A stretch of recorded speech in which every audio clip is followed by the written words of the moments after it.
are Tottenham till we die. We are Tottenham till we die. Spurs die, heart and soul. We are Tottenham till we die. We are Tottenham till we die. Spurs die, heart and soul. We are Tottenham till we die. We are Tottenham till we die. Spurs die, heart and soul. Lily white, lily white, lily white, and navy blue.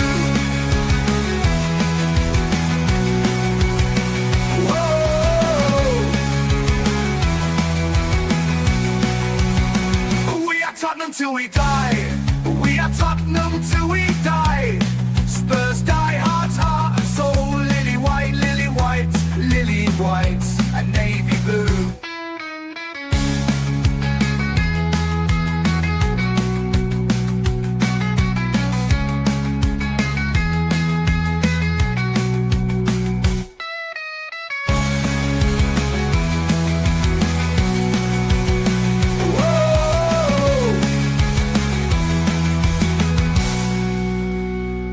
Tottenham till we die. We are Tottenham till we die. Spurs die, heart and soul. Lily white, lily white, lily white, and navy blue. We are Tottenham till we die. We are Tottenham till we die. Spurs die, heart and soul. Lily white, lily white, lily white, and navy blue, and navy blue.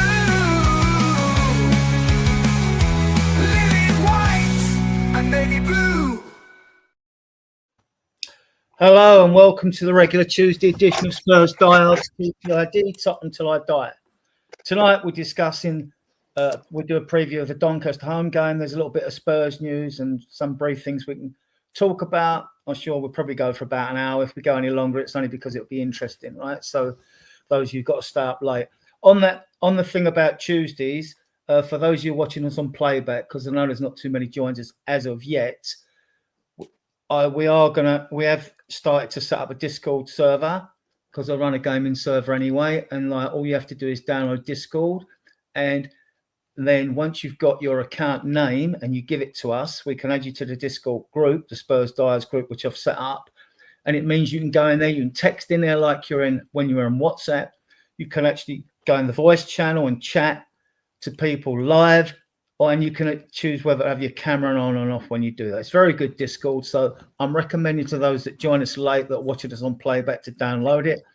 I'll give you further information as I progress with it. Right, time to introduce our guests. We've got a regular friend of the show, Eugene, from across the pond. How are you, Eugene? Good. How are you, boys? I'm in the presence of my favorite ITKs, so good to be on. We start off with a pun. That's quite good, right? And Callum is a good friend of the show and part of our group. How are you, Callum? Yeah, no, I'm good, mate. It's a change to be on a Tuesday night. I have stopped my movie night that I was having to come on here with you guys, so it's always a pleasure. It is worth it, I hope, for the next hour or so. So let's go for it. Must be some rubbish movies out there at present, and that's all I can say. Ian, no, gotta be Marvel movies, mate. Marvel movies all the way for me. I'm not a film person. I've got to admit it. Ian, my co-host and co-owner of the channel, how are you? Yeah, I'm good. So looking forward to a 12-0 win tomorrow, as you do. Yeah, we've had some big wins against Doncaster, and we 5-1 away and 7-2 at home. I was at that game in 1975. But mind you, I was young. I was only 20 then. I was only 20 We had then. this on Sunday. Cal was there. Yeah. And we still came to the conclusion you two had Alzheimer's and a hearing aid. There we go. Yeah, and we know all this technical stuff. You know, I've made 36 pieces of music and made about 1,100 logos as well. So I'm really untech savvy, aren't I? So yeah, and senile. Better than Ian, mate. Better than Ian. Let's put it that way. I'm training him up. Right. So, guys, we're going to move into Doncaster. Right. Just a few bits of information for those you don't know. For the FA Cup and Carabao Cup, yellow card bans are competition specific, which means basically if you get 2 yellow cards in either competition, you get a 1 match ban. We like to bring you facts, right? we'll go in steaming straight away to the predicted lineup, and with that, I'm going to come to you, Eugene. I know we can rotate. Here's a quick teaser for you. Do you rest Romero because he is the club captain and he will want to play, no doubt. I would have thought he would. I would rest everybody I could. Definitely rest Romero, Van der Ven, given their chronic injury issues. So I definitely would. I would rest anybody who started or who starts on a regular basis, if possible. Callum, would you rest him? I think if you're going to make a choice, you rest one of him or Van der Ven. I don't think you rest both of them because we've only got our third choice centre back available at the moment. So you go with one or the other. If anything, maybe you rest Romero because Danso's more right-sided, so he could probably cover better there to the other side, especially in light of Davis not being available. Yeah. Ian, do you I predicted a team with you guys on Sunday night, and I thought we came up with a pretty decent team that rotated while still having more than enough quality to win this game with a lot to spare. We got a bit of a problem in that there's no Davis. We've let Vaskovic go. Dragusin's not ready. And Tycho, if I pronounce that wrong, Tom, you'll no doubt tell me if you're watching. So that's 4 potential central defensive partners for Danso that aren't available. So my gut would be we play 45 minutes with Van der Ven and 45 minutes with Romero alongside Danso. Let's hoping that we don't get any injuries. But before we go, I'd give them 45 minutes each. Right, Ian, can you do the chat as well, please? I don't know. I can do the chat all night long. We'll do the chat now, guys. Before I move on, from Blaine, first of all, become a member. Big up, Blaine. Thank you. Some bloke called Ian Meth. He's a total twat, but he joins the channel. Mr. Knight is in the house. Brian, big up, Brian. We need to talk on Brian. Graham, one of our regulars and big supporter of the channel. Graham, always good. Audio Artisan. I think I know you, maybe I don't. And Audio saying hello to Graham as well. So that's you up to date. There's 25 of you in. So please hit the like and subscribe button and all that. Eugene's probably been on other channels discussing this, but Eugene, sorry, wrong thing, wrong banner.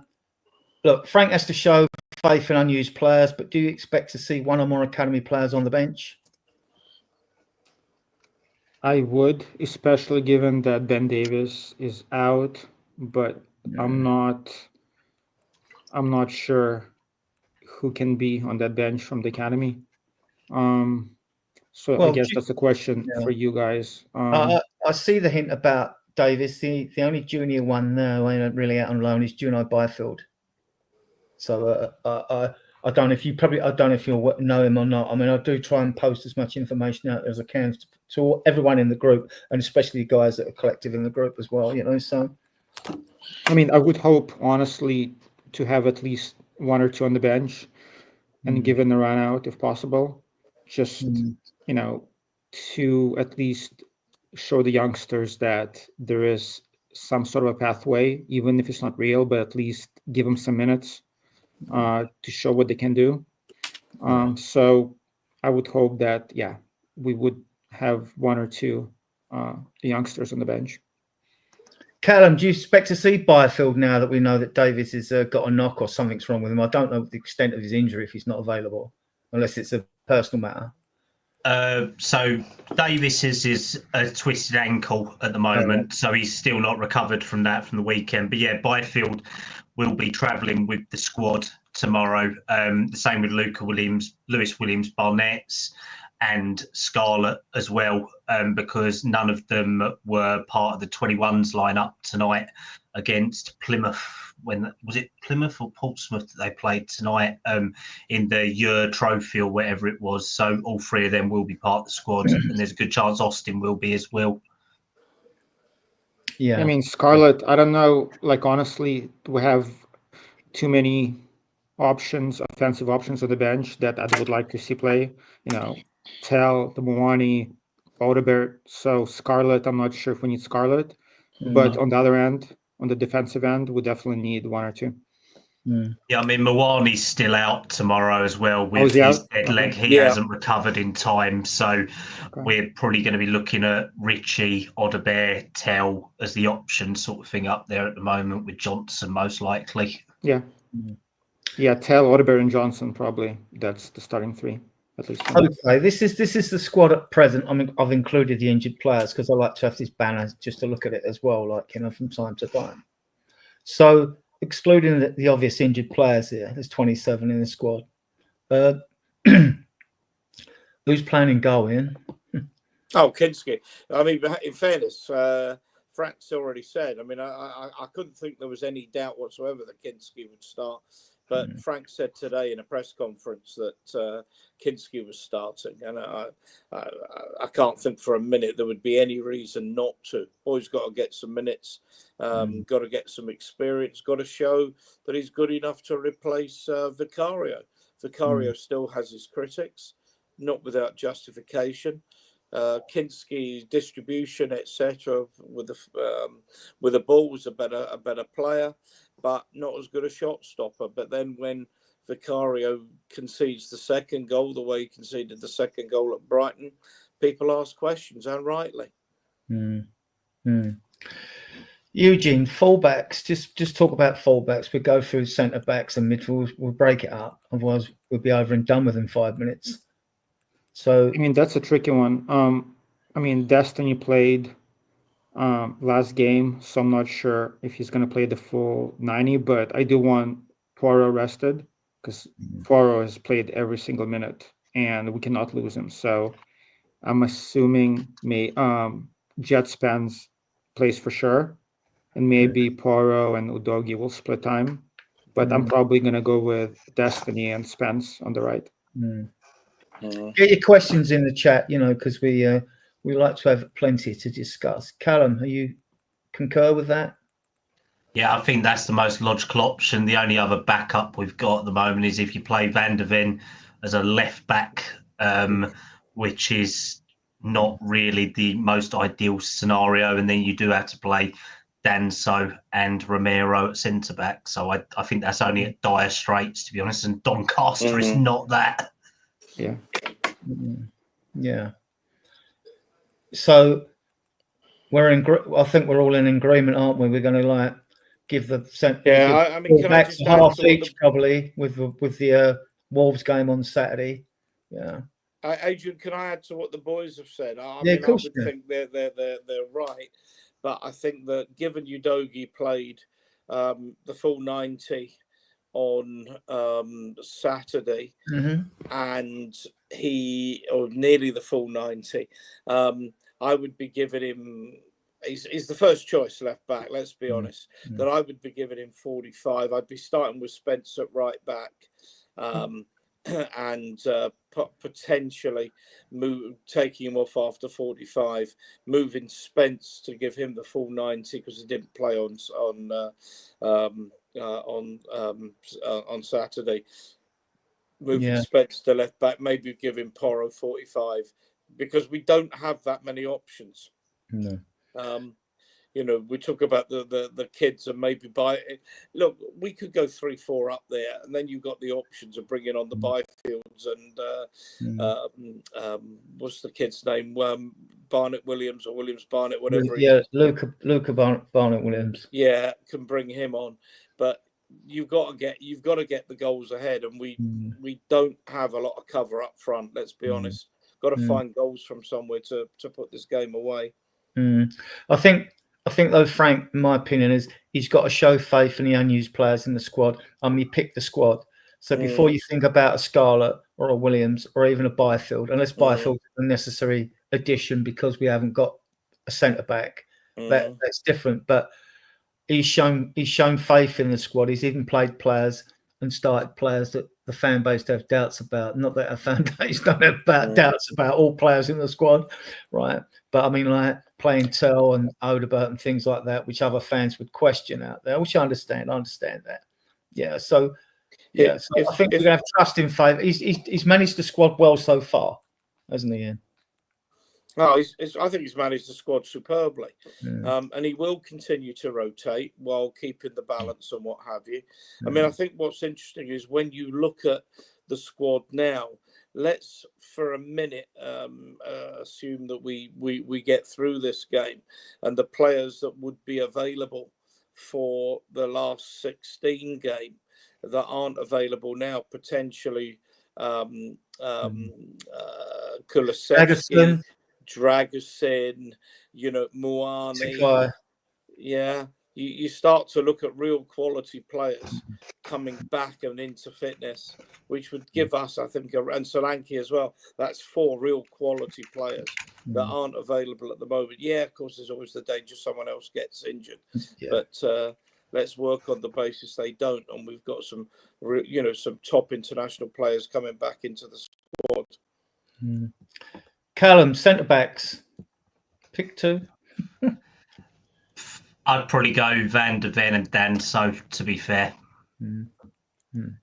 You got to start with them, I would have thought. Yeah, and then maybe you alternate Romero with Van der Ven later on. Danso then can move to the left, or Romero can play to the left, even though whenever I've seen Romero play on the left, it's been not the most ideal scenario, if you get what I mean. I think that's why they wanted that left-sided centre-back in the summer, and why we suffered so long without a player like that. Yeah. Yeah, I only see Byfield if he's on the bench. I only see him coming on if the game's won, basically. And that's like 3-goal clearance, to me, is the game won with Spurs. So, yeah. Eugene, you think that'll be it? Yeah, I mean, I'm worried for Van der Ven. I just want us to be as careful with him as possible. But same with Romero. So honestly, Danzo, I see him playing the full 90, and maybe Romero and Van der Ven will play 45 minutes each. Is Nakai fit or?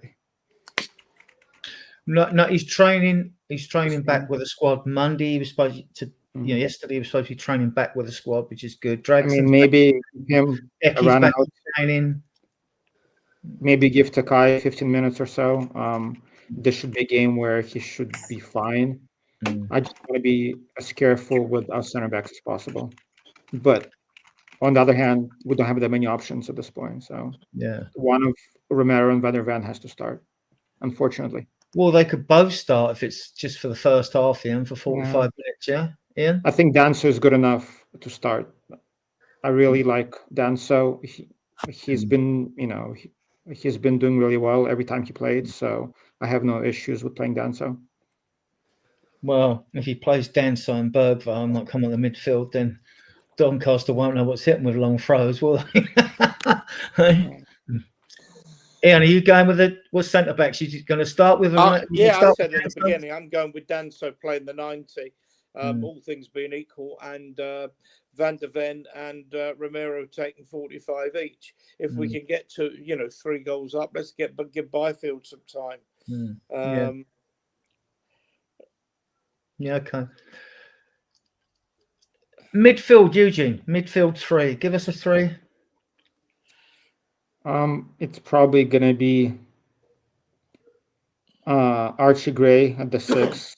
I want him to play definitely at the 6. And then probably Sarr and Bergvall, and maybe Simons makes an appearance. But I think it's going to be the youngsters. Gray, Sarr, Bergvall. Callum? Yeah, I mean, I could physically see that.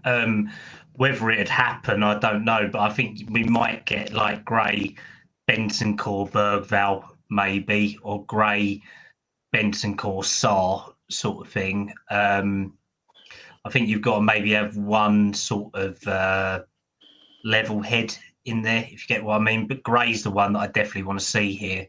So I think these games are for him and made for him to go on it. So definitely I could see that. I don't know whether you'd risk Simmons for a dead rubber like this, to be honest, too much. It's maybe later on in the game, but I'd rather see him against Wolves, to be honest. Ian, you go. Yeah, I'm pretty close to the boys. Saar didn't play on at all on Saturday. Didn't have any minutes, so he plays. We've got to see what Gray can do. Otherwise, he may as well leave the club. So I think those two are an absolute stick-on to start. And I imagine that he'll go with Bentancur to in that holding position. I think this is a perfect opportunity to give Polina a rest. I don't see him starting Simmons. If Simmons has to come on, my fear would be that means the game's not going well. It's a game I'd love to see Xavi Simmons sitting on the bench and watching the same way as we are. So he can always give Bergvall 20 minutes and one or two others if he fancies it. But I'd like to see certainly Saar and Gray play the full 90, all things being equal. Could always bring Polina on for Bentancur with 20 minutes, just as a little training run, basically, and to give players rotation. But they're the three I would expect now to start. Well, I'll give you my take, and then Ian can go through the chat again, right? I mean, I'm actually obviously starting Gray because we all want to see Gray in midfield. Everyone's sort of written him off because we haven't seen him in midfield, and then you consider the fact that Bergvall's had quite a few games in midfield and Gray hasn't. He's had a couple. He hasn't done badly at all. So I want to see Gray there. I'll be playing Bentancur as Paulina. He's still getting up to the pace of the game. He's been good and indifferent in the game. And I'm starting Simmons because I think he needs the game time. And I'm playing Simmons, even if it's only for the first half.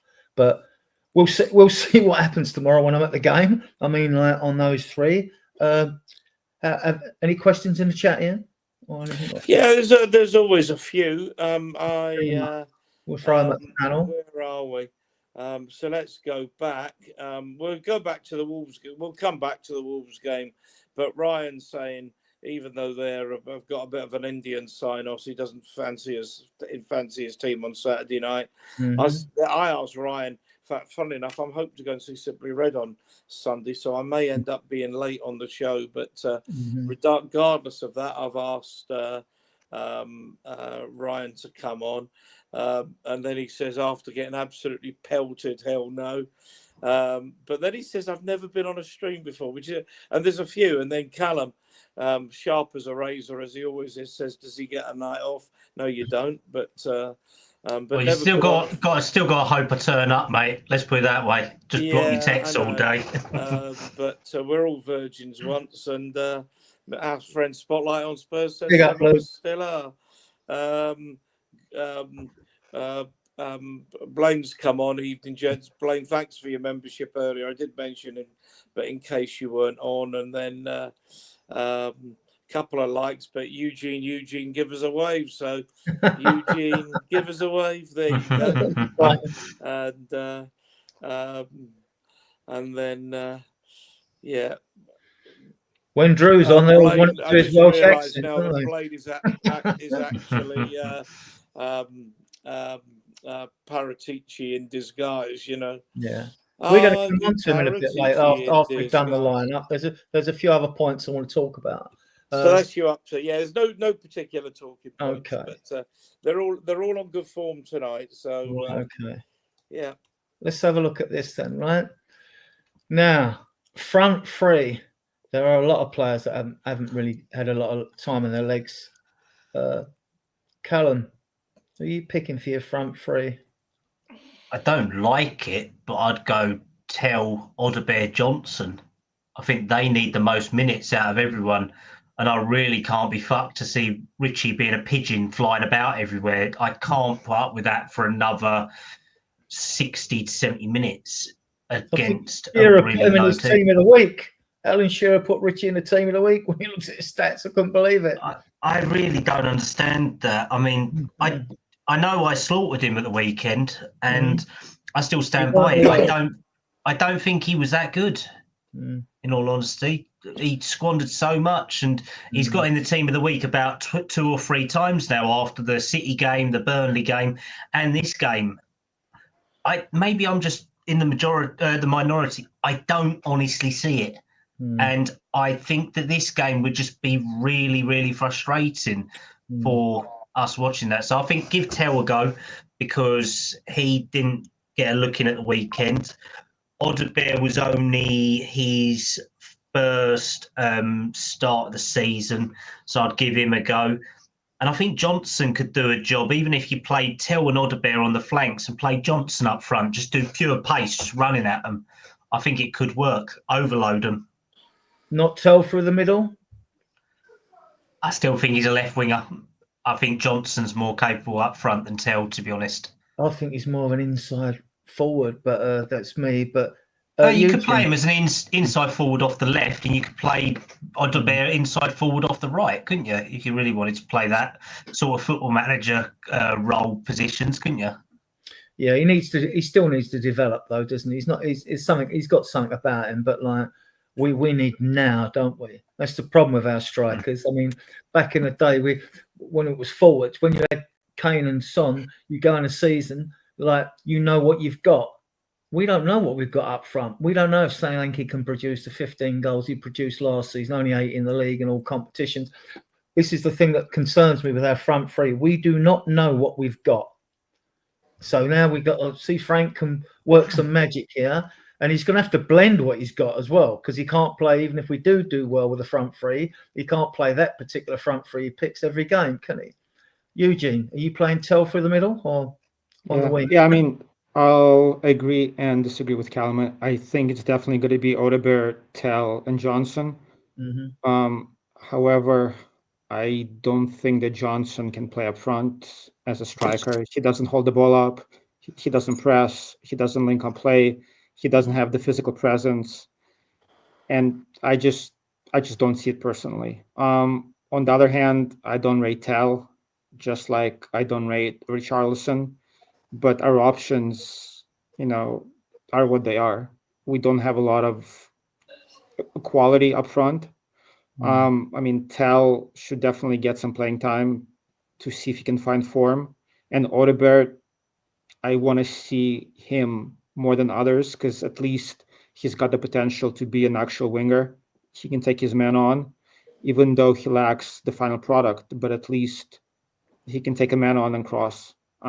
Tell hasn't shown me anything so far, and Johnson. But out of our front three, Johnson is the only one who I can say has a chance to score, because that's what he does. So yeah, it's going to be those three. Am I happy with those options? No, but I wouldn't be happy with Richarlison either. So to be honest, our options are slim. Ian, are you going for those front three or? Yeah, I mean, I think Thomas Frank will be frustrated that he doesn't have the option of either Solanke or Moani up front. He hasn't obviously had the chance to play with either yet, and they're both obviously very capable centre forwards.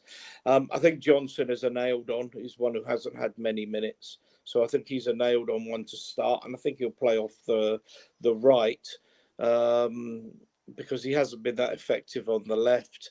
I think if it's me, because again, we need to get goals and we need to win the game and get the game won, preferably as early as possible. So I'm going to start with Tell left. I hear what Eugene's saying, but the boy's still very young. He's an France under 21 international, so he's got to have some ability, and he needs an opportunity to show it.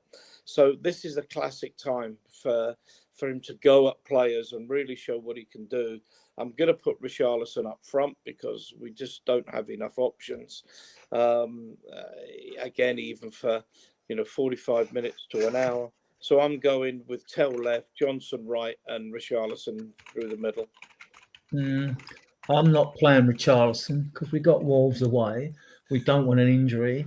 If anything, if anyone comes on, I think It better be Wolves at home because I booked my ticket. Is it Wolves? I've got it here again in case I've forgotten. It better be Wolves at home. Ian's on his way to Wolverhampton on Saturday now. No, we're at home on Saturday. Yeah, we are. We're Saturday. We're at home. Yeah. Just checking. Yeah. I was going to bring the fixtures up anyway, right? You know. Ian, it's still in Wolverhampton, and I'm taking your ticket Saturday. I'm free. I'll take it. No. Yeah, no, it's Wolves at home because then before the international break, we've got Wolves home, Bodo Glint away, then Leeds away before the international break. So, yeah, and we haven't done well at games before the international break. Yeah, I'm not starting Richie if it's me. I mean, he may well start. Who knows? But I'm gonna play Telford. If it was me, I'm playing Telford in the middle, Johnson on the right, and Odebert on the left. But I'm playing Simmons as well because I think we just got to get him going, get his game going. He was impactful when he came on, didn't he, against Brighton for the time he was on. So yeah, because we don't know what Frank. I don't think Frank's the manager. I know it's the old cliche, one game at a time. But I actually think Frank thinks further ahead than most managers do when it comes to games that are coming up. You know, so that's those three. I mean, subs could be anyone here. I mean, he might complete a completely different team to what we've gone to. So, like, I wonder who captains Adrian. I think it'd be Vicario if Romero doesn't start. Vicario's not playing. Kinski's playing. Kingsley's playing. Oh yeah, of course. Well, if Vicario doesn't play captains, I think it'd probably be. I think Bentancur if he starts, but we don't know who's starting. If not, Maybe. You know, I'd think it'd be Bentancur. I mean, other than that, that's the great thing about these. Yeah, Danso could. He's captained Austria a bit, but I mean, that's the great thing about these squads. We don't know what we're going to get each week at the moment. At least when we saw Ange, we knew it was the same old predictable stuff. With Frank, he sort of adapts it to suit the games, doesn't he?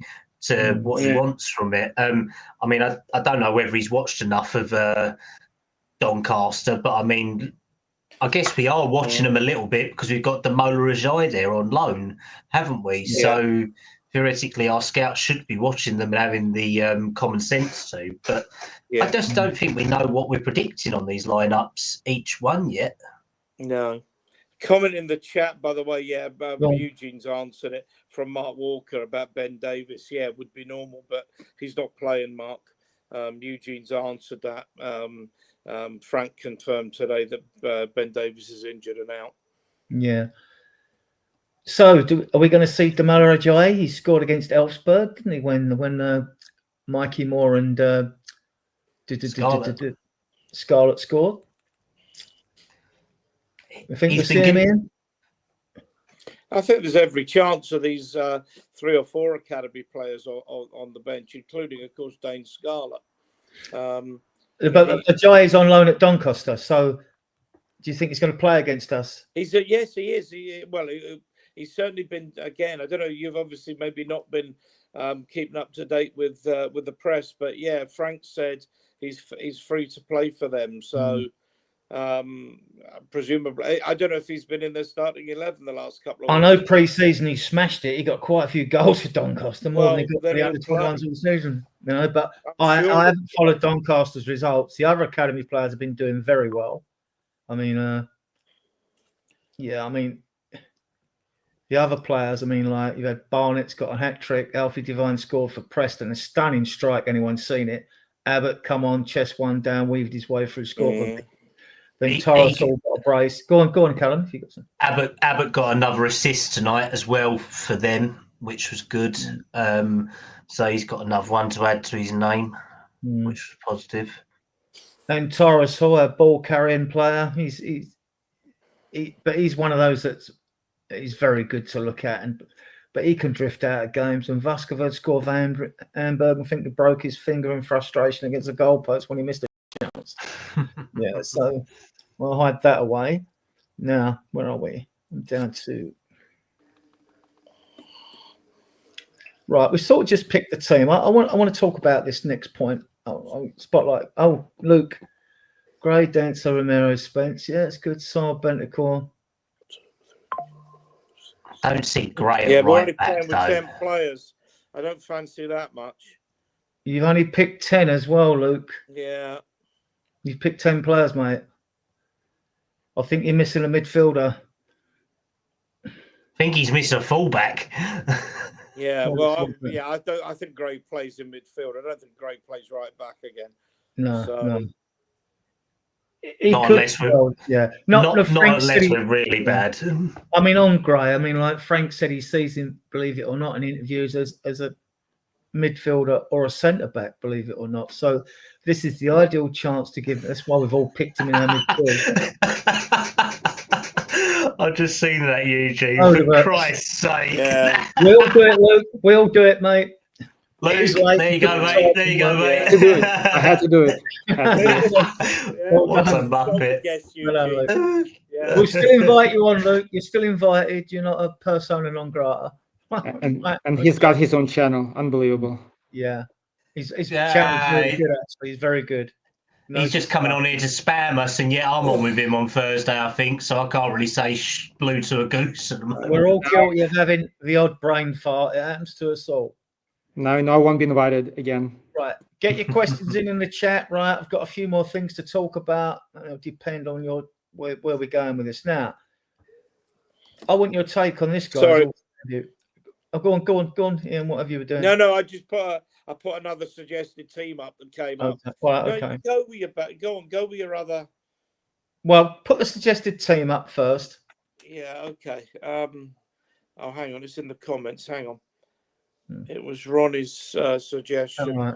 Kids, Spence, Romero, Danso, Udogi, Gray, Saar, Bergveld, Odebeer, Tell. He did play that young midfield in one game, didn't he? The three in youngsters. the Burnley game, and they Burnley game, yeah. they was Plenty of legs in okay, that team, that's for sure. plenty of legs, but I don't know whether there's enough balance in that midfield, to be honest, because it's going to be combative with Doncaster. To be fair, they like to put people up in the air. Guys, we must be comfortable with the changes now, because it's not like when we drew away at Fulham with 8 changes and we lost on penalties. I mean, we're picking a substitute team, really, and it's looking quite strong, in my opinion, whatever we pick. Very good. Yeah, but I mean, Fulham was a decent team. I mean, there's no excuse for us not to win convincingly. So Doncaster are League One. So, yeah, I mean, the players are definitely good enough. So there's no excuse. let's talk about this, because there's been a lot of discussion on this. Eugene, what's your take on playing a back five? Are you a fan? Are you a fan of a back five? I'm not, but I'll come to that later. But To be honest, I think it would suit us right now, given that we don't have a left winger. I mean, I would go back 3. I mean, Poirot is suited to playing wing back as is, Udogi as well. And then I would play Simons and Kudus as 2 10s up front. I think just judging by who we have, I think that might fit us the best. Because otherwise, we always have to, it's the square pegs into round holes again, right? Given that we were left short. So back 3 or back 5, however you want to call it, I think that might suit us. I don't see it personally, but it'd be interesting to see. Because again, Simons and Kudus up front as 10s, they would do a job for sure. yeah, I mean, before I come to you, Callum, I don't see Frank playing a back five. There's been a lot of talk about it. We played all these games so far, which is like 4-3-3, whatever you call it, 4-2-3-1, whatever it is. So I don't see him changing. And if it went wrong, that you'd get a backlash from the fan base. Not that he should worry about that. He's entitled to experiment if he wants to.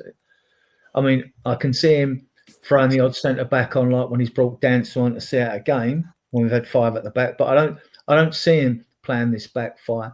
And the call for it puzzles me, but I'll come on to my angst with it in a minute. Callum, what's your take on playing a back 5? To be honest, I had to live through that, the Mourinho and Conte days. I honestly don't think I could return to it, to be honest. I think that there's a way of controlling games, like you say, where you adapt your personnel and maybe Gray drops into an anchor sort of thing in between the two centre-backs, or you bring on an extra centre-back to see out games to make sure that you keep your goal tally up. But honestly, our squad's not designed for that, if you get what I mean. Because if he was going to do that, we'd have kept Vuskovic and we'd have had 24 centre-backs in the squad. Because if you want to play a back three, you have a minimum of 6 centre-backs in your squad and maybe a 7th in a youth player. At the moment, we've got 4 with a converted Ben Davies who doesn't know his correct position, and Byfield as an ex-backup. So I honestly don't like seeing it. I think it's a very negative way of football now in modern games, and I find it tedious to watch as well. And I don't think Frank will play it unless controlling games. Ian, your take? Yeah, I'm with Callum, and adding to Callum, I mean, I think you're 1-0 away. You're 1-0 up away. 10 minutes to go in Paris against Paris Saint-Germain. Yeah, I'm happy you're bringing Dan so on, and a little bit like the way Ange did in the final in Bilbao. And I'm happy you play. You have a back 5. You go 5-4-1, and say go on, break us down if you can. I don't see it at all. You bought Kudos. We're trying to get another left-sided forward. You can't play 5 at the back, assuming you're going to play Udogie and Spence Porro, 2 of those 3, who are going to want to get forward, and then have Kudos playing wide right and Savinho, if that's the player we eventually manage to get for that side. Your side's totally imbalanced. So I think it's fine if you're trying to sneak out an away win in a big game, 5-4-1 against Paris Saint-Germain away at Liverpool or whatever. But no, it's not. It's just not going to happen with the squad. Upset the rest of the balance of the squad completely. Can I push back on that, Adrian? Go on. A bit. It just, I mean, if obviously. Cheers, Graham. Thanks for joining us, by the way. Big up, Graham. I mean, obviously, we're not going to play like Emerim's, right? The way that Emerim plays, like a back 5.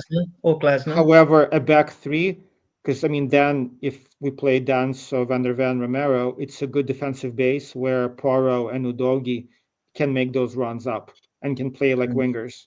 And then Simons, he's wasted on the left if he plays on the left. We could all see he's the best centrally in a 10. And Kudus, I think, might have more space in a 10 as well.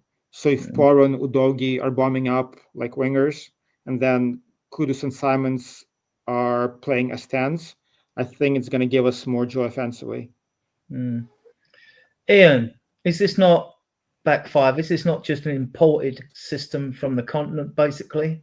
I mean, the way I look at it, I don't like it. I mean, all systems work and fail. So I'm critiquing it because I favour a 4-3-3 or a 4-2-3-1. And to me, they're very similar. You don't see that pattern on the pitch all the time during the game. But I like that extra body in midfield. When I look at teams that have played it in the Premier League, I know Palace won the FA Cup and the Charity Shield. We know Glasner likes to, he likes to do it, and we know Emerim's tried it unsuccessfully at Man United so far, right? But how many teams have won the Premier League playing a back 5? How many teams have regularly won trophies? And do you think that the pace of the Premier League on the continent, it works, but football's slower on the continent? And do you think it's just there's more against it than's for it, or what? What do you think? What's your take? No, I think your problem is once you've committed to playing 5 at the back, where are your attacking options coming from? I mean, I'm repeating almost what I said before. If you're playing a genuine back 5, you're not able to attack. If you're telling me you're playing a 3-5-2, it's actually, although you can say it's the same formation, it's not. It's very different. because you've then got your wing backs absolutely committed to going forward. I still don't think it suits, and we can spend a lot of time on this. But when you think of the players that Frank's brought in and the players he's trying to bring in, none of that seems to involve playing three centre halves. Because if you're going to play, for example, you're going to have Porro at right wing back. You can't play Kudos. So is that the system? Is that what he's bought £55 million to play Kudos sitting on the bench with Porro playing a right wing back? Well, Ian's frozen. 3-4-2-1. That's what I would. Callum. I mean, when you say back five, it is. We know it's a back five, but it's also 3-4-3, isn't it? It's also 3-4-3, but ideally. But like, if you're going to play 3-5, like you say, what have we got all these wingers for? There's no point having them, really. Exactly. It's. I mean, unless Frank's going to do what he did at Brentford, where he converted Keane Lewis Potter into sort of a left wing back conversion, and had someone like Aaron Hickey on the right, it doesn't really make sense, sort of thing. Or, I mean, why go and spend in the last 2 years nearly 200 million on strikers and forwards and inverted wingers or whatever type of wingers that you want to sort of play a system like that? It makes no sense, to be honest. And if we are going to play that system, then that means, because the way that Spurs play, they do, the first team has the formation, and then all the youth ranks below that play all the same formation. So it would be a whole change throughout club structure in terms of what they set. I don't mind seeing a 3-4-3. A 4-2-3-1 or a 4-3-3 or a 4-3-2-1 sort of situation, but I don't want to see a 3-4-3.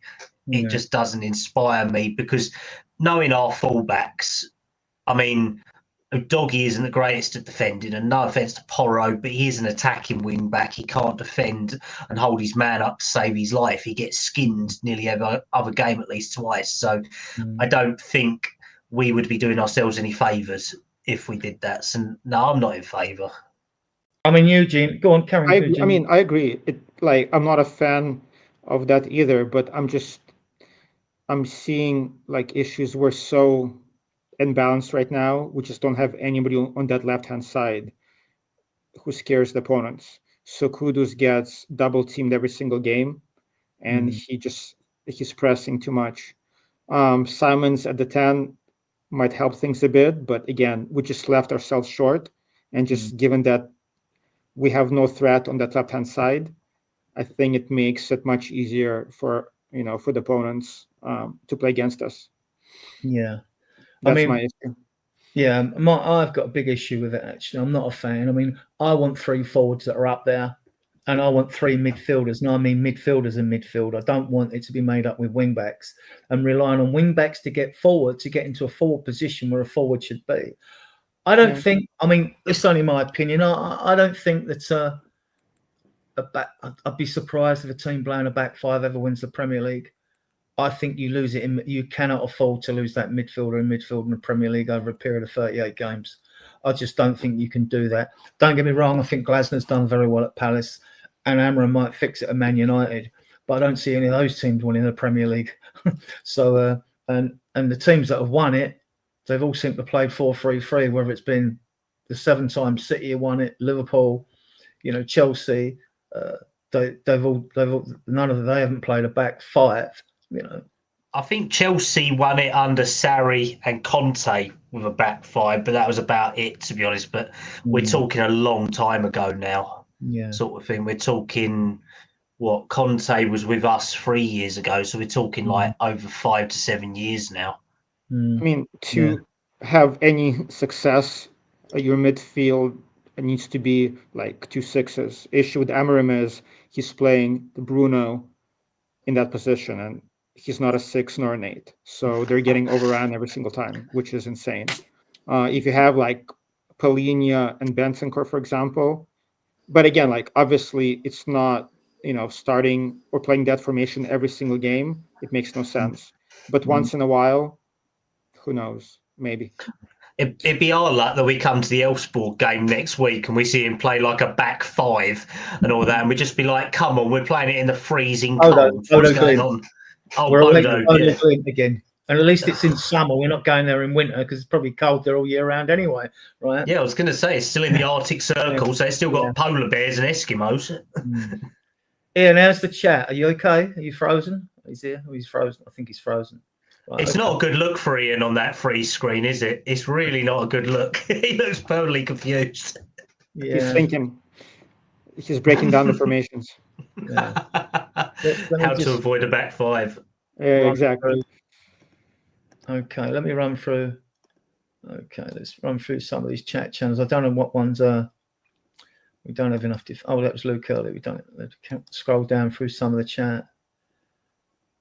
Gray will only play. Yeah, okay. Yeah, I mean, we're going to talk about that. That's one of the talking points, right? We're going to talk about that.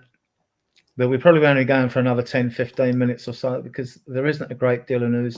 And I don't want to talk about possible transfers for January. I'm pissed off with that in the media outlets already. You know, we link with Brandt, we link with every dog under the sun as usual. Son, he scored 4, didn't he? I think Son scored 4 for his club. It doesn't count. It's MLS. Yeah, okay. It's like playing my under 11s. Yeah, we've either got Kane in the Farmers League or we've got MLS in the Retirement League. Exactly. Right, back to the banners. I know Ian's having technical difficulties in Spain. He needs to pay the bill. Right, so... He's on a freaking dongle. I bet he's using a dongle. If you've got any questions in the chat, get them in. We always do this on the channel. On to Spurs views. Kulu's back playing before the new year, said Frank. That'll be good news. I love this player. I mean, what's your take on him? Are you a fan? I don't think Eugene's a fan. Go on, Eugene. Have you say? Go on. So I'm a fan of him in isolation, like in a vacuum. He's a great guy. I love the way he carries himself. He might be a future captain. He's a good footballer. I like him a lot. However, if you look at, like, he doesn't fit what we're trying to do. Like, for me, he's not a winger. He doesn't have the pace to be a winger, like in the Kudus mold.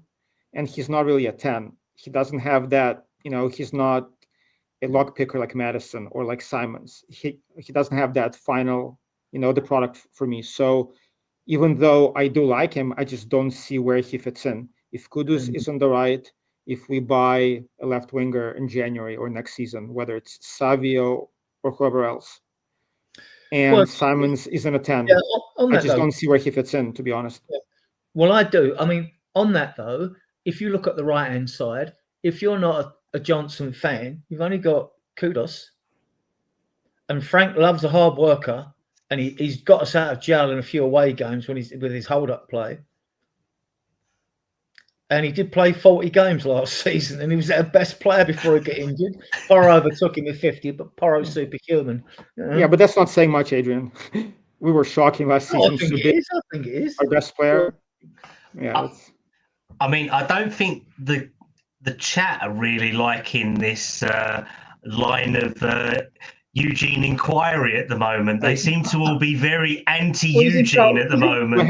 But he's entitled to his opinion. If he doesn't. Honestly, Callum, where do you see him playing? Honestly, ironically, I think he could be a converted 9. I remember seeing him up top a couple of years ago under Mason, Conte sort of thing, and I didn't think he was that bad. I think there's oh god, we've got Eugene out now, bloody hell.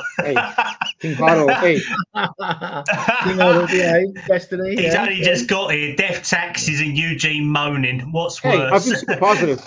You just it's bad timing. I've been positive, to be honest. But no, I like Kulu. I think there's a good player there, and I think he's a good positive sort of.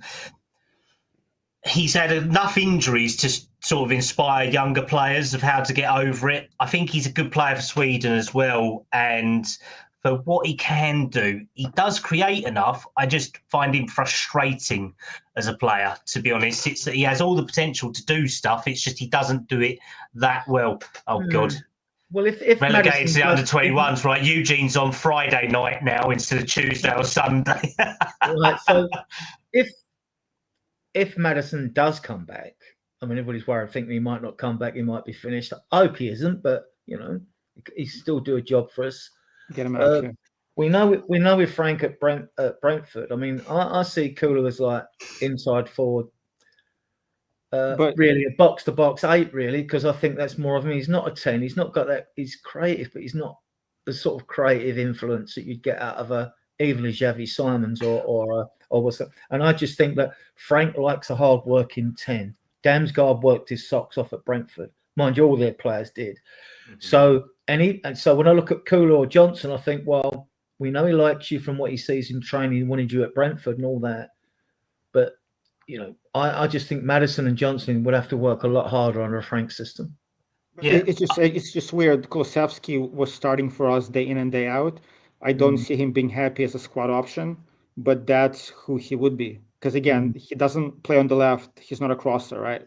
He cuts in from the right, but Kudus is on the right, and he's not going to be. I want to link with you on that, Eugene. I do wonder because, like you say, Kulu likes to cut in. He doesn't go on the outside. He likes cutting on the inside. So I wonder, could you deploy him on the left as a left-footed winger to cut in from the left to be more effective in that role? I was wondering about it for a couple of seasons now, but he just doesn't cross. When he has an opportunity to put the cross in, he hesitates, maybe because he was on the right-hand side, but for some reason, he's never been played on the left. Maybe he doesn't want to be played on the left. But again, as a winger, he just lacks pace to be a proper winger. That's I would love him. That's a myth to say he's slow. He's not slow. And when he was on the slow, but he's not he doesn't have the pace for a winger. Conte away to Man City, he put the cross for Harry Kane to score the winner in the 3-2 away win with his right foot. He's got a right foot. My theory with him was when people say, he's all left foot. Well, that's fine. But he's still, you go look at his stats and his goals for last season before he got injured. Right, immediately the season before, he only got 5 goals, and by his standards, that was low, right? But if you look at his stats for last season, he got his share of goals and assists, right? He's effective, and I think he was told to cut in on the left because he had more incursions into the penalty area than any player in the Premier League, and I think it's to narrow the space between him and a striker. But that's my theory, right? So I really like the player, I really do. I think he's such a good squad asset, and that's what we've got to talk about, not first 11. I mean, as a squad option, I would definitely, again, I like him a lot as a player. As a squad option, I would take him. But again, I'm just looking at what Frank is going for, and as a false 9, he'd be great, Callum, as you said.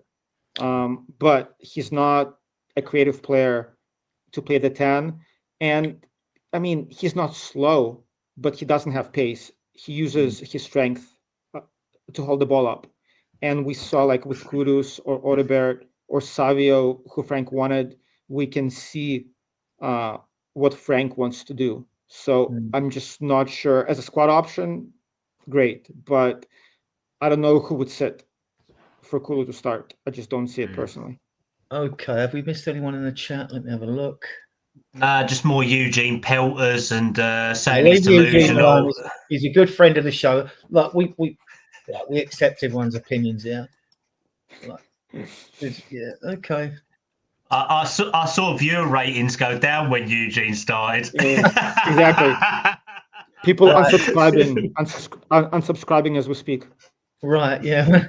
A couple more. Right. I want to talk about this because now that this guy has got an 18-month suspended sentence, we're also being linked with every director of football out there in the media chat, because they've got nothing else to talk about until it's game time. So I'll stay with you, Eugene. Would you want him back or keep him as a consultant?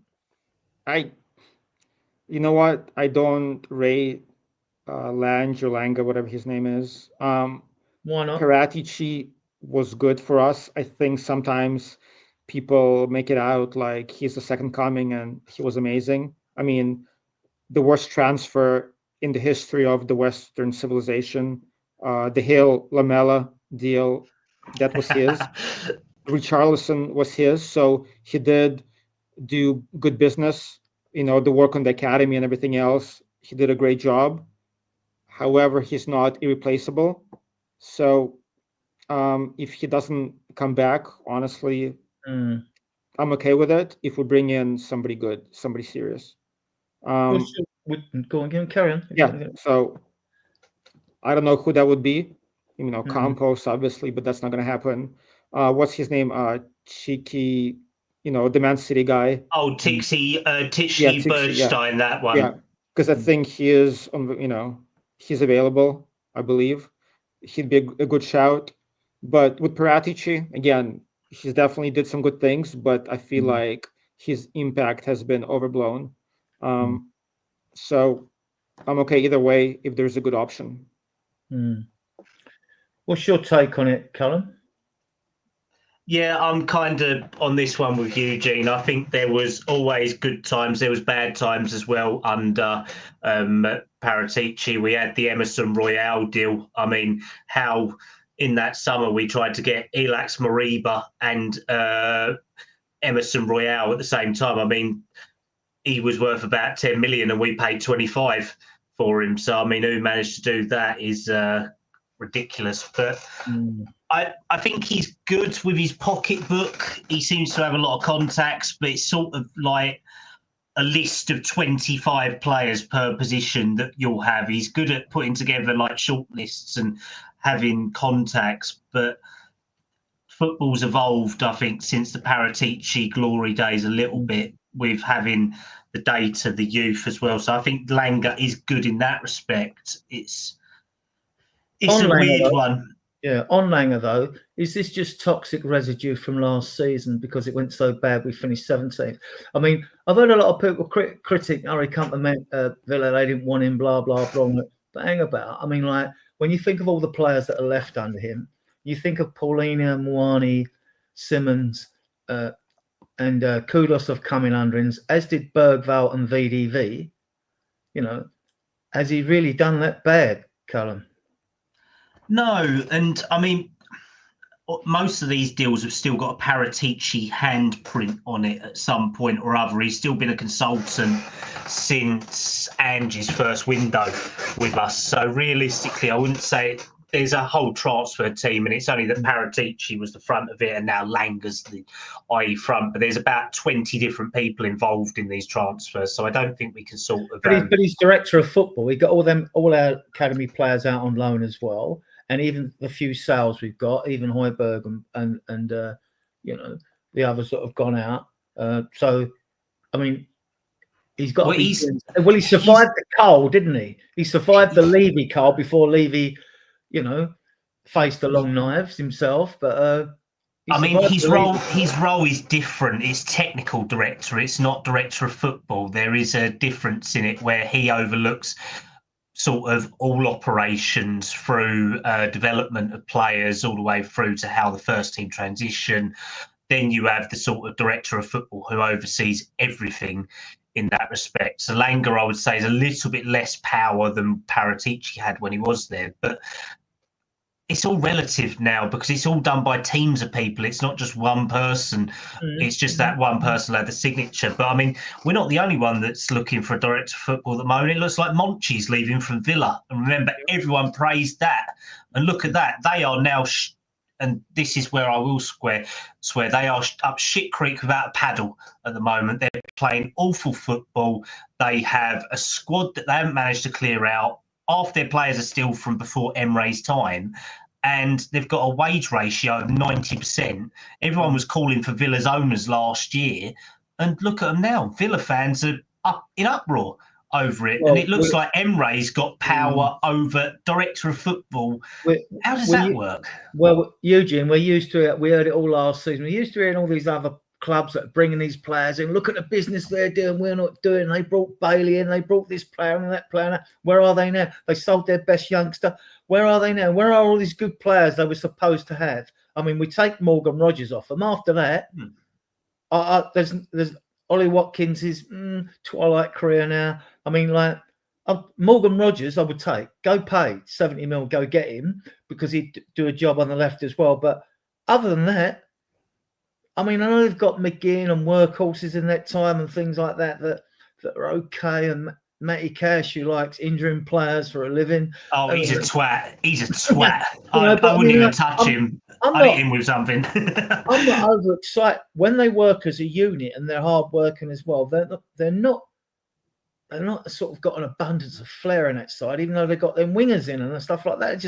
It just doesn't seem to have clicked for them. Anyway, why are we talking about Villa? You know what I mean?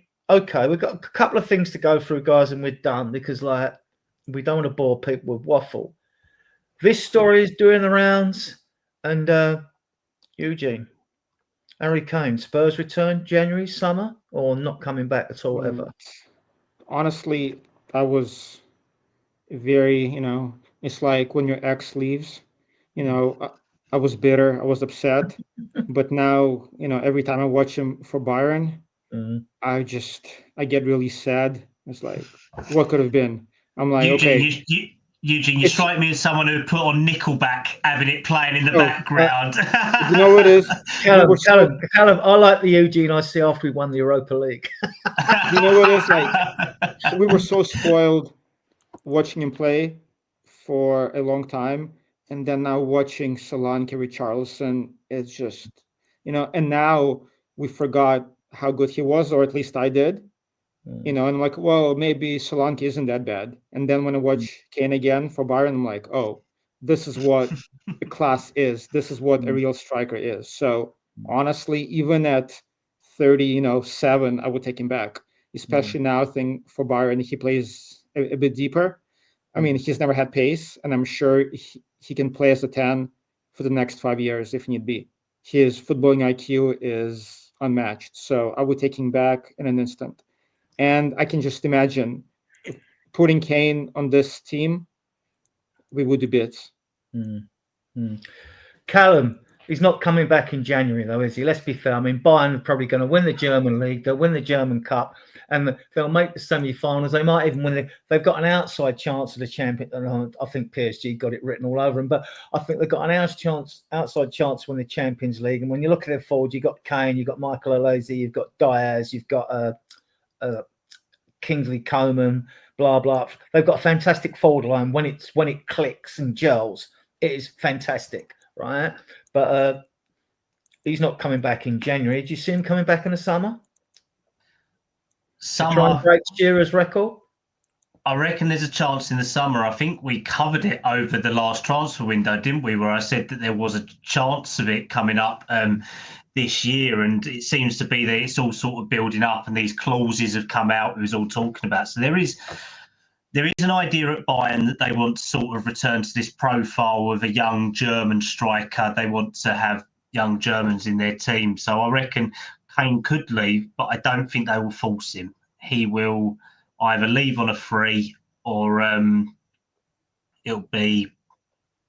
I think it's something like 56 million, isn't it, at the end of this season? I believe so. That was reported by Bild. We also have a matching clause to anything. Yeah. And there's shit. 6 million. Yeah. What are we doing here? This is pay the money right now. Okay, I'm gonna feed you one good question here, Eugene, and I'll give you my answer at the end of this. If it's 56 million in January, and we have the choice, we're going for Kane or Slovenia. Who are you going for? Oh, Kane, for sure. Callum? Kane. Oh, hands down, you sod Richarlison off to the left flank and you get Kane in. There you go. You got your left winger for 6 months and you got Kane. Hands down. I mean, I would take him for 70 mil in January, but that's not going to happen because he's not leaving Bayern while they've got a chance of winning stuff, right? It's the same as trying to get players in. Even Slovenia in January would be tough. You've got a month to do business.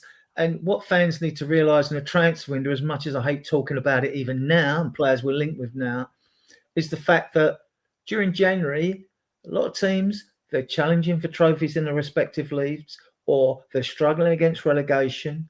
You're not going to prize a prized asset away from them unless they've got 3 players in the position that you want that particular player. You ain't getting him. So if you're going to buy in January, you've got to stick your money where your mouth is. And I've just heard all this talk about fucking Enoch. Sorry, I don't want to swear on this. But they rile me as well, right? I've heard all this talk about Enoch. Yeah, we're doing this, we're doing that. We know they're borrowing money against the TV man. That's fine. That's revenue to money. I haven't got an issue with that, right? But I don't want to hear all talk. They have got their little honeymoon period to January.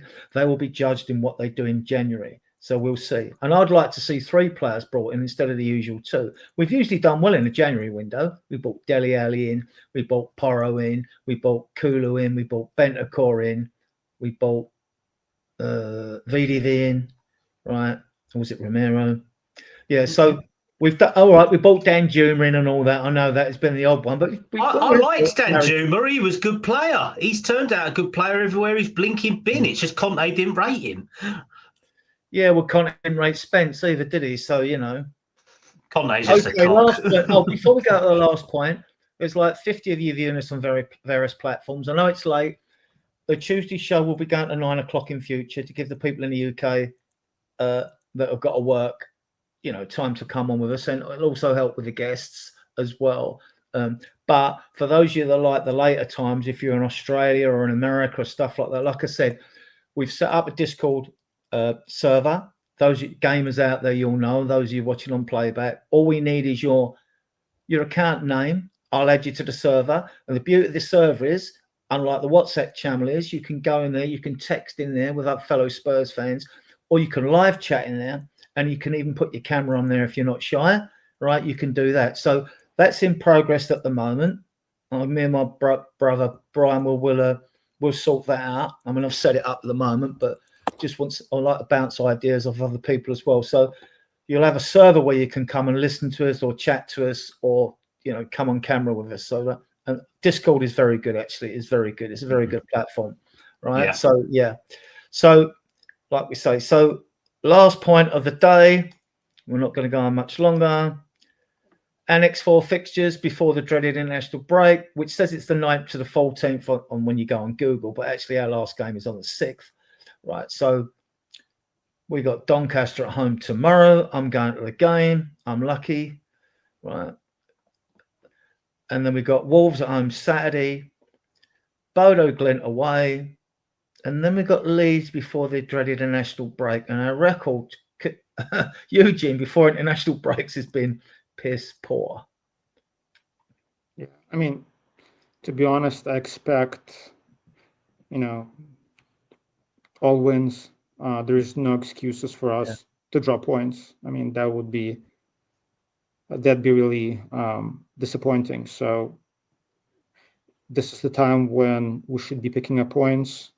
We've been playing reasonably well. Again, my biggest issue is just in the final third. We need somebody to step up. But even with our issues, there is no excuse for us not to pick up all the points from this set of fixtures. Callum, the good thing about this is by the time this international break comes up, we'll have Kota Kai will be back, Dragusin will be back, and Solanke might be back before these 4 games. And Davis and Muani as well. So we'll have 5 options theoretically on there. So, I mean, it's all positive. And to be honest, Doncaster should be winning, even with a weakened squad. Wolves, they're a bit of a bogey team, but I expect us to be able to beat them. Bodo, we did well last year and killed them, so I think we can do that without too much issue. Leeds, we usually do well away. I can't remember the last time we lost to Leeds, and I mean, they was good at the weekend against a piss-poor Wolves side. So, I mean, realistically, they're crap. We should beat them, to be honest. So I think we need to go for minimum 7 points here. Well, no, it can only be 6 Prem points. Well, yeah, no, it can be 3 points for the blinking Bodo game as well. So I say minimum 7, maximum 9. We should get no less than that, to be honest, based on the players coming back and our squad as well. We should win all 4, though, Eugene, though, shouldn't we? It would be good to get players back, and fingers crossed we don't get injured before we get players back. You know what I mean? So, because things are looking bright for this season. I'm not expecting miracles in the league. Anywhere from, what do you think, 5th to 7th, Eugene, or are you a bit lower? Yeah, I mean 5th or 6th, especially given how Villa dropped off and Newcastle isn't the same Newcastle of last couple of years. So, and Chelsea, I mean, is struggling a bit. So I mean, we should definitely be fifth, sixth at the worst. Seventh would be disappointing. It also depends what business we do in January. Again, my only concern is I don't know where the goals are going to be coming from. But again, just looking at the league, we have more than enough quality, especially on the defensive end and midfield, to finish top 5, top 6. And that's why it's even more upsetting that we didn't do enough business in the summer. We're one left winger away from challenging for top 4. Yeah, I think we should win all 3.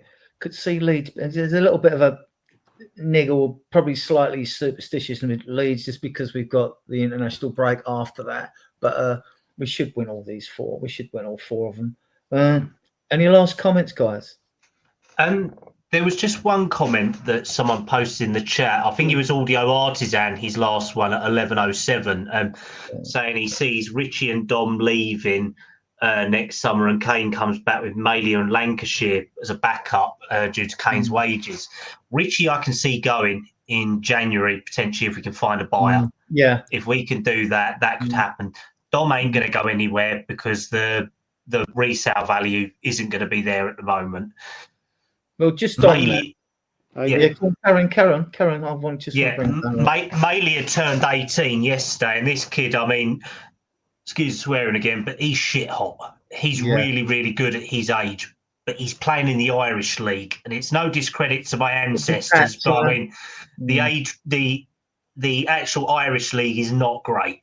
So he will come in January. Now that he's turned 18, that's the next available window. He will likely go into the 21s to start off with. He'll probably be loaned out next summer, get a year of football, maybe in League One or League Two, then come back and start challenging. I can't physically see him being ready to come in. Whereas I think from next summer, if based on what Spurs and as a club and what us as fans would like, they'd like to have Kane come in if we can do the deal, Dom to be number 2, and Lancashire to be number 3, because Lancashire is one of the only loans that is actually going right at the moment compared to, say, Donnelly, Mikey, Phillips, all of them. I know we covered that the other night, but it was interesting. Yeah, it was interesting because they all did well when away with the England sides, all at different levels. They're youngsters as well. I mean, and they've done well with the under 21s. And Luca Williams-Barnett, he was interviewed and they asked him, he said, well, what's it like to step up? Because he's still young, right? He's only just stepped up to the under 21 side. And he said, even though he's looked fantastic at the levels he's played, he said, oh, it's harder level. He said the players are stronger. And we know, Callum, from watching a lot of under 21s, there's still a big gap between the under 21s and the Premier League. They've really got to go out to the Championship or League One and, and cut their teeth there. Because look at it tonight, mate. Look at it tonight. Our under 21s lost to Plymouth 6-2, and Plymouth for Championship, aren't they, or League One? So I mean, that's the step that you got. And that will happen now. There's been the changes. Now we've got about 8 of the under 20 all conquering side out on loan. You're not going to suddenly, even though you bring talented players in, you can't expect them to do what they did before. When half of them are all out on loan. Anyway, enough about that. We got 50 of you viewing us on various platforms. I want to thank Eugene, a regular friend of the show, regular guest. And we don't care if you don't like his opinions, because we do here at Spurs Diehards, right? Thank Callum. He's sort of a first reserve on the team of 4 admins we've got. He's sort of first reserve. If any, God forbid, anything happens to any one of us, right? If we do go senile or deaf, Callum will probably be forcing his way through the door. So big up to you in the chat. Like I said, we have got a Discord channel. If you're on Discord, we've all got it. Just put your Discord name in the channel here. We'll add you to the group, right? I mean, if you've used Discord, you obviously like it because you use it anyway. If you haven't, just download it, set up an account, and then we'll even invite you on the shows. It's another way of us to invite you on the shows. Use the Discord as a sync. It'll take probably a few months to get it up and running, maybe 6, who knows, But as I say, shows go out every Tuesday. They're going to go out at 9 o'clock now, UK time. Every Friday at 10, because it's more for the American audience and Aussies as well. And every Sunday at 10, even though Ian's at Spain, it's an hour forward. He might want to bring his back an hour to suit him, who knows, right? But he can do what he wants with his show, right? We have got a Facebook group of 14,500 members. I started in 2019. Shame we couldn't get them all over on here, but obviously people only like certain platforms. We've got XCOM, 3,250. That grew quite quickly when we started that. The Spurs Diehards one. That's doing okay. There's a Facebook page, but pages are notoriously slow, and there's only like about 309 on there, but it has bumped up about 9 people. But basically, you just go there and get all the stuff I throw in there and feed you with. So that's that. So I want to thank everyone in the chat. I want to thank you for your comments. Big up to everyone who watches us on playback. Big up to those of you, 52 of you watching us on various platforms. I see my guests in the back room, and I'm going to play you out with this. And thank you once again.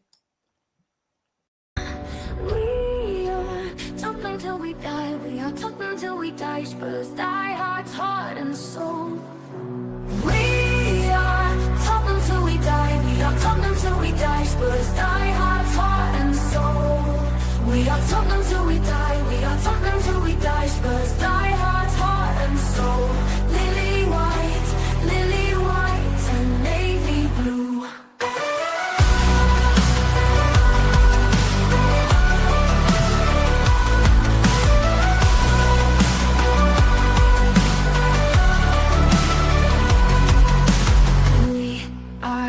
Top until we die, we are top until we die. Spurs die heart and soul. Lily white and navy blue. Top until we die, we are top until we die. Spurs die heart and soul. We are top until we die, we are top until we die. Spurs die heart and soul. We are top until we die, we are top until we die. Spurs die heart and soul. Lily white and navy blue. We are top until we die. We are top until we die. Spurs die heart and soul. Lily white and navy blue.